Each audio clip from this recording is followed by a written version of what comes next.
네, 50여일 만에 석방된 윤석열 대통령은 오늘 별다른 일정 없이 관저에 머무르며 몸을 추스르는 데 집중할 것으로 알려졌습니다. 대통령의 석방으로 고무된 대통령실은 오늘 오후에 회의를 열고 앞으로의 대응 방안을 논의할 예정인데요. 대통령실 취재기자 연결해서 들어보겠습니다. 강민경 기자.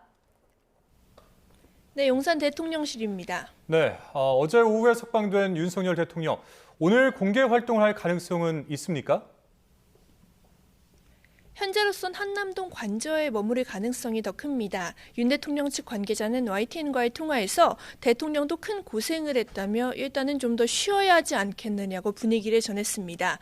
52일 만에 석방된 만큼 당장 공개 행보에 나서기보다는 김건희 여사 등 가족들과 시간을 보내는 데 집중할 거란 해석이 나옵니다. 대통령실 관계자 역시 통화에서 윤 대통령이 당장 외부 활동을 할 것 같진 않다고 말했는데요. 특히 탄핵 반대 집회 등에 참석할 가능성은 없다시피 하다고 선을 그었습니다. 이 관계자는 이르면 이번 주 헌법재판소의 탄핵 심판 결과가 나올 거란 전망이 나오는 만큼 윤 대통령이 담담하고 차분하게 결과를 기다릴 가능성이 크다고 전했습니다. 윤 대통령은 다만 외부 활동을 자제할 뿐 당 지도부와 변호인단 등과는 소통을 이어가며 내란 혐의 재판 등에 대비할 걸로 보입니다. 윤 대통령은 어젯밤 국민의힘 권성동 원내대표와 전화하며 당 지도부를 격려하고 수감 기간의 소회를 나눈 걸로 확인됐습니다. 네, 대통령실 참모진들의 움직임도 짚어보겠습니다. 오늘 정진석 비서실장 주재로 수석 비서관 회의가 열린다고요? 네, 정진석 비서실장은 오늘 오후 국정 현안을 점검하는 수석 비서관 회의를 주재합니다. 용산에선 공식 입장을 내진 않지만 대통령의 석방을 환영하는 분위기가 역력한데요. 윤 대통령이 어제 대통령실이 국정의 중심을 잡아달라고 직접 당부한 만큼 평소보다 더 꼼꼼하게 업무를 점검할 걸로 보입니다.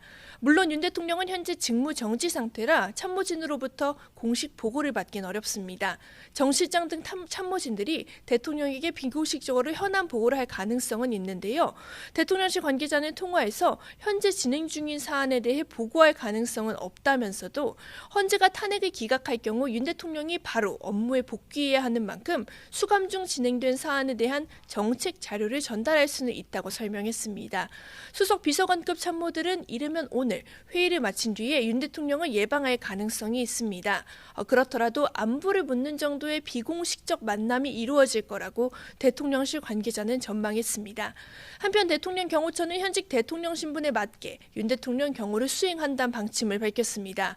윤 대통령이 구속되기 전과 비슷한 수준에서 한남동 관저를 중심으로 경호가 이루어질 걸로 보입니다. 지금까지 용산 대통령실에서 YTN 강민경입니다.